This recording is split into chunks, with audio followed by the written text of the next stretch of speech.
BFM Business, Good Morning Business, l'interview. Et à 8h19, c'est un nouveau visage dans le paysage syndical français, celui de Frédéric Souillot, secrétaire général de Force Ouvrière.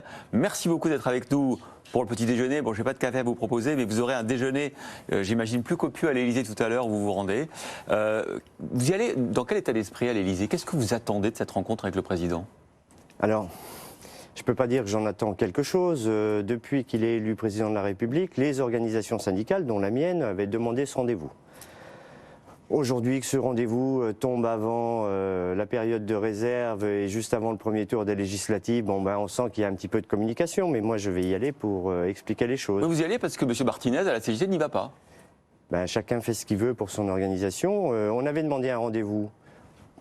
On peut avoir du questionnement sur la date, mais on a demandé ce rendez-vous, on nous l'accorde, on y va. Bon, il y a beaucoup de sujets sur la table. On va commencer quand même par la question des salaires et du pouvoir d'achat, parce qu'on voit bien aujourd'hui, c'est la préoccupation principale des Français. Il faut dire que le gouverneur de la Banque de France, qu'on recevait il y a une demi-heure, nous a confirmé, la BCE prévoit une inflation en Europe de 6,8% pour cette année. C'est énorme, c'est du jamais vu depuis longtemps. Comment on fait pour effectivement compenser cette inflation pour les salariés? Est-ce qu'on fait comme le gouvernement, c'est-à-dire on donne des compensations, des chèques alimentaires, des chèques pouvoir d'achat qui va être distribué en septembre, ou est-ce qu'on procède à une augmentation générale des salaires? Qu'est-ce que vous en pensez? Alors le gouvernement, il a la main sur une augmentation générale du salaire, c'est le SMIC. Ouais, il a dit qu'il allait l'augmenter. Oui, il a dit qu'il allait l'augmenter, mais depuis des années, on demande au gouvernement un coup de pouce au SMIC. Pour, justement, l'inflation, elle s'envole maintenant, mais l'année dernière, on en avait déjà les prémices, juillet-août, c'était le retour du confinement et de tout ce qui allait avec. Donc nous, on dit augmentation du SMIC, 200 €. On passe le SMIC de 1300 à 1500. Mais le président de la République était presque d'accord avec nous. Parce que sa prime d'activité de 150 € après l'épisode Gilets jaunes, il a bien mis le SMIC à un nouveau montant. Mais la différence, c'est que la prime d'activité, elle est payée par l'État, alors que le SMIC, il est payé par les entreprises. La prime d'activité, elle est payée par l'État? Ah oui? Par nos systèmes de protection sociale. Oui. Oui. Donc l'État, c'est nous tous. Elle est payée collectivement, elle n'est pas payée par les entrepreneurs. Voilà. Oui, mais aujourd'hui, les mêmes entrepreneurs ont droit à des allègements de cotisations et des aides publiques, sans contrepartie. Aujourd'hui, il y a un vrai problème sur le salaire. Il faut qu'on aille structurellement sur les augmentations de salaire, pas autre chose. Et vous n'avez pas peur que si on fait ça, on peut comprendre très très bien que les salariés réclament de ne pas voir leur pouvoir d'achat diminuer. D'ailleurs, l'INSEE nous a dit que le pouvoir d'achat avait diminué au premier trimestre de 1,9%. Oui. Donc c'est légitime, on comprend.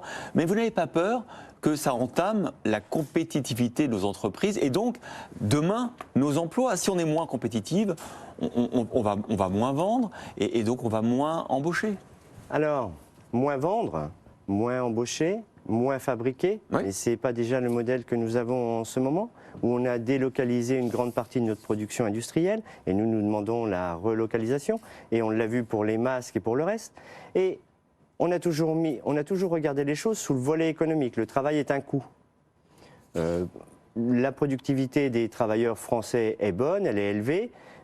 Tous les pays autour de nous augmentent aussi les salaires. Alors évidemment, par rapport à la Chine qui a un peu de problèmes industriels avec un confinement total et fermeture totale, compétitivité, c'est pas que sur les salaires qu'on peut travailler. Et quand vous me parlez de compétitivité, je crois que les dividendes de nos entreprises du CAC 40 n'ont pas été en baisse, plutôt en hausse. Ils ont fait une très bonne année 2021. Et qui suivaient de très bonnes années. Eh bien, le partage des richesses par le salaire et les augmentations de salaire, et on ne nuira pas à la compétitivité avec cela. Mais c'est vrai que, Frédéric Souillot, il y a un problème de partage de la valeur ajoutée et que tout le monde tout le monde s'accorde pour ça. La question après, c'est comment on le répartit mieux? Est-ce que c'est des hausses généralisées de salaire qui risquent quand même, quoi qu'on dise, d'entamer notre compétitivité? Ou est-ce que c'est une forme d'intéressement, par exemple le dividende salarié dont parle le gouvernement? Est-ce que c'est plus d'intéressement pour les entreprises qui gagnent de l'argent, pour les salariés des entreprises qui gagnent de l'argent? Est-ce qu'il ne faut pas avoir un traitement différencié pour être sûr qu'effectivement, les salariés qui sont des entreprises performantes gagnent plus d'argent, mais peut-être pas les autres? Et pourquoi pas les autres? Sur le SMIC, que vous soyez dans une entreprise performante ou dans une autre, Ben, le SMIC, c'est le salaire minimum. Ouais. Donc, il n'y a pas de sujet. Et quand on augmente les salaires, on garantit aussi notre système de protection sociale avec les cotisations patronales et les cotisations salariales. D'ailleurs, depuis hier, on nous dit que l'assurance chômage, on serait à l'équilibre parce qu'il y a eu des emplois de créés, donc des cotisations de versées et tout cela. Donc, si on regarde les choses complètement, augmenter les salaires, c'est aussi maintenir notre système de protection sociale. Donc, au bout du bout, s'il n'est plus en déficit, l'État ne pourra pas dire je dois remettre la main à la poche. C'est un peu l'argument aussi qu'évoque Jean-Luc Mélenchon dans son programme. Il dit je vais dépenser 250 milliards, mais ça va rapporter 260. Bon, le gouverneur de la Banque de France n'était pas trop d'accord avec lui tout à l'heure. Encore une question évidemment sur les retraites, la réforme des retraites. Donc, le président a un peu temporisé, c'est plus septembre, mais c'est 2023. Il nous dit est-ce que vous êtes d'accord pour qu'au moins on ouvre ce dossier et ce débat sur les retraites? Alors je suis d'accord pour que on ne se serve pas de la retraite pour faire de l'électoralisme. L'étendard des 65 ans pour essayer de récupérer quelques voix ici ou là juste avant les élections présidentielles. Après, remettre ça sur la table en nous disant ce sera la mère des réformes. C'était déjà la mère des réformes sur la retraite par points. Et on nous dit, mais il faut reculer l'âge de départ. Alors, il se trouve que là, toutes les organisations syndicales confédérées sont toutes contre un recul de l'âge de départ à la retraite. Les Français, dans les sondages, à 76% sont aussi contre. Est-ce que vous seriez d'accord pour la prorogation de la continuation de la loi Touraine où on augmente des trimestres régulièrement en fonction des besoins d'équilibre du système? Alors, les besoins d'équilibre du système, c'est aussi l'argument qu'on nous donne depuis 30 ans, où on nous dit qu'il faut aussi aller chercher les jeunes décrocheurs, il faut aussi la formation tout au long de la vie, et puis il faut les salariés en fin de carrière aménager, produire et tout cela. Oui. 50% d'entre eux, au moment de liquider leur retraite, ne sont déjà plus en activité. Ils sont ou à l'assurance chômage, ou en invalidité, ou aux minima sociaux. Reculer l'âge de départ de la retraite, à la retraite, c'est la borne où vous pourrez liquider votre retraite, que vous ayez une carrière complète ou non.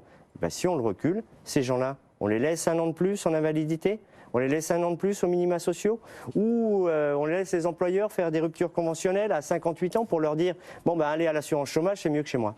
Au menu de votre déjeuner à l'Élysée, le dossier aussi le projet de Conseil national de la refondation voulu par le président.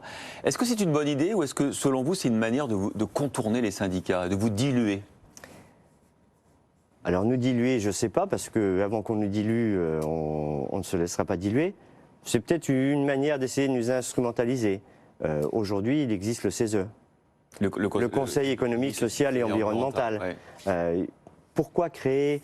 Alors se servir du sigle juste avant le premier tour des législatives pour essayer, comme pour l'étendard des 65 ans, de récupérer quelques voix, moi j'appelle ça l'électoralisme, mais je lui dirai tout à l'heure. Vous lui direz tout à l'heure. Bah écoutez, je vous laisse aller au déjeuner à l'Élysée, vous avez encore un petit peu de temps, mais merci beaucoup Frédéric Souillot, secrétaire général de Force ouvrière, d'être venu pour faire connaissance sur le plateau de Good Morning Business.